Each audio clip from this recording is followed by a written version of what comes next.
अस्सलामु अलैकुम वरहमतुल्लाहि वबरकातुहू।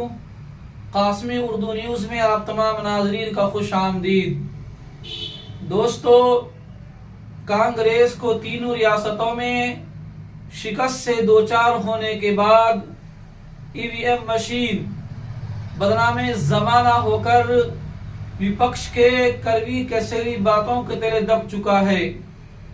मध्य प्रदेश के 230 सीटों पर बैलेट पेपर से हुए चुनाव में कांग्रेस को अच्छे वोटों से कामयाबी मिली है। मतलब ये है कि बैलेट पेपर से जनता ने कांग्रेस पर अपना भरोसा और प्यार जताया है। लेकिन इस सब में एक ही बात खुलकर सामने आती है, बैलेट पेपर में कांग्रेस बीजेपी को बुरी तरह से हरा रही है। ईवीएम और बैलेट पेपर के वोटिंग को देखकर इस बात का खुलासा होता है कि ईवीएम में जरूर छेड़छाड़ किया होगा।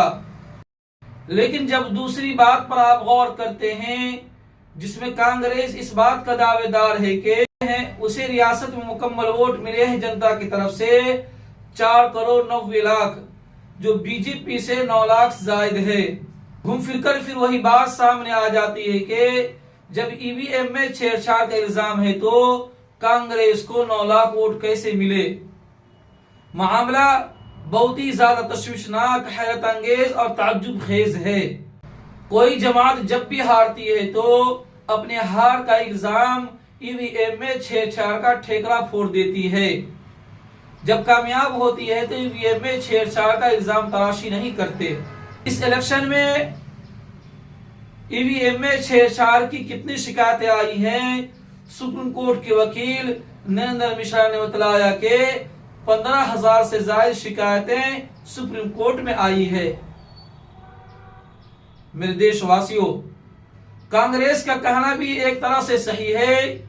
ईवीएम एक इलेक्ट्रॉनिक मशीन ही तो है, एक ऐसा सॉफ्टवेयर जिसका नाम पेगासस है। इतना मजबूत तरीन है जो किसी के भी फोन में घुसकर जासूसी के फराइज को अंजाम दे सकता है। देखिए, आईफोन में भी पेगासस के घुसने के इल्जाम लग गए। तो ईवीएम एक बहुत छोटी मशीन है और वो हैक नहीं हो सकती, इसमें छेड़छाड़ नहीं किया जा सकता, इसकी 100% गारंटी भी नहीं है। इसमें छेड़छाड़ होना यकीनी है। मनपसंद रियासत को अपने मातहत में करने के लिए इसमें छेड़छाड़ किया जा सकता हो, यह भी मुमकिन है। और ईवीएम पर भरोसा जताने के लिए दूसरी तंजीम को किसी रियासत में जीतने का भी मौका दिया जाता हो, क्योंकि चोर बड़ी अक्लमंदी के साथ चोरी के काम को अंजाम देता है ताकि चोरी भी हो जाए और किसी को भनक तक भी ना लगे। और लोगों की जबान पर यह बात भी आएगी कि ईवीएम को कानून बनाकर लाने वाले कांग्रेस ही तो है। जब उसने गलती की है तो उसका सजा खुद उसको भुगतनी पड़ेगी, न कि आवाम जनता को। ये जाहिलाना वाली बात है। ये ऐसी बातें हैं जैसे ये कहे मोबाइल तो कांग्रेस सरकार के दौर में आया था, इसलिए अब मोबाइल से अगवा की वसूली मांगी जाने लगी, ड्रीम 11 खेले जाने लगा और भी दसियों बुराइयां मोबाइल से किया जाने लगा। देखिए, यहाँ बात मशीन की नहीं है, मशीन से काम लेने की नीयत और उसके इस्तेमाल से है। कोई मोबाइल से कुरान और हदीस सुनता और पढ़ता है और कोई उसी मोबाइल से गंदे वीडियोस और मूवी भी देखता है, तो कोई मोबाइल से वीडियो बना करके लाखों रुपया कमाता है, तो कोई मोबाइल से पढ़कर आईएएस और आईपीएस ऑफिसर बनकर अपना और वालिदैन का नाम रोशन करता है। तो जब ईवीएम मशीन आई तो सरकार का जो मंसूबा था इलेक्शन कमीशन के लोगों को और स्टाफ को, कारकुनान को आराम देना, घंटों का काम मिनटों में करके अपने अपने घर चले जाना। लेकिन जब टेक्नोलॉजी ने इतनी तरक्की की कि अब ईवीएम में छेड़छाड़ शुरू कर दी, जब सरकार की साइडें हैक हो जाती है तो ईवीएम कौन सी खेत की मूली है। लेकिन कासमी उर्दू न्यूज हवाई सरसरी बातें नहीं करता है, बल्कि पूरी ठोस और दलील से बातें करता है। और लॉजिक का भी इस्तेमाल करता है। लॉजिक ये है, एक मुल्क है नीदरलैंड, यहाँ भारत के अवाम की तरह लोगों को एहसास हुआ और विपक्ष को इस बात का डर सताने लगा, सरकार तो 5 साल में एक मरतबा चुनी जाती है, 5 साल में एक बार बैठकर हाथों से गिनती नहीं कर सकते हैं क्या? हाथों से जब वोटों की गिनती होगी तो कम से कम सब कुछ सामने होगा, मशीन पर इलेक्शन कमीशन का अधिकार होगा, इलेक्शन कमीशन जिसका पालतू होगा, जिसका गुलाम होगा, जिसके टुकड़ों पर पलेगा, गीत और गाना उसी का गाएगा, तो गीत उसी का गुनगुनाएगा, इलेक्शन कमीशन जिसका खाएगा उसी का गाएगा। इसलिए नीदरलैंड में ईवीएम मशीन पर पाबंदी लग गई। और सुनिए, एक देश है आयरलैंड, लगातार 3 साल तक ईवीएम पर रिसर्च किया गया कि इसको हैक किया जा सकता है कि नहीं।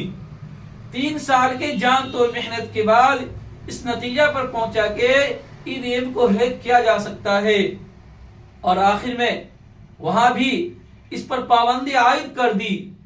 अगला देश है इंग्लैंड, वहां भी ईवीएम के इस्तेमाल पर सख्त पाबंदी आयद की है। और जर्मनी ने तो इसको सिरे से गैर कानून बतलाकर इस पर पाबंदी लगा दी। ये बात कहकर मशीन के अंदर क्या है कोई देख नहीं सकता है, इसलिए इस पर पाबंदी लगाई जाए। भारत में कानून बनाकर ईवीएम को इलेक्शन के वक्त इस्तेमाल करने की इजाजत दी गई है।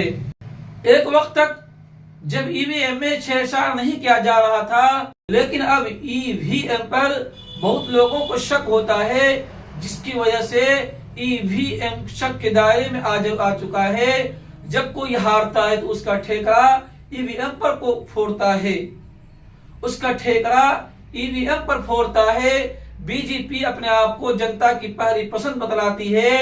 बीजेपी को जनता के जज्बात का ख्याल रखना चाहिए और ईवीएम पर पाबंदी लगाकर बैलेट पेपर से चुनाव करानी चाहिए।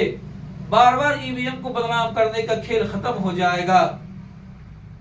अगर कोई हमसे पूछे कि कांग्रेस क्यों हारी है 3 रियासतों को, तो मेरा इस सिलसिले में जवाब यह है कि कांग्रेस को जैसी मेहनत करनी चाहिए थी उसने वैसी मेहनत नहीं की। यही बीजेपी अपने बड़े बड़े नेताओं को छोटे छोटे चुनाव में उतार देते हैं और यही बीजेपी के नेता जमीनी सतह पर जाकर के लोगों से मुलाकात करते हैं, लोगों से दुआएं लेते हैं, जनता से अपना वाहवाही वसूल करते हैं। तो जनता उस शख्स को चुनेगा जो जमीनी नेता हो, जो जमीनी सतह पर लोगों के काम आता हो, जो लोगों के दरमियान रहता हो, न उन नेताओं को जिसको जनता के दरमियान जाते हुए खुद को शर्मिंदगी महसूस होती हो, खुद को आर महसूस होती हो। आपका इस सिलसिले में क्या कीमती राय है कमेंट सेक्शन में जरूर बतलाइए। इस वीडियो में इतना ही, मिलते हैं अगले वीडियो में। अस्सलाम वालेकुम रहमतुल्लाहि व बरकातुहू।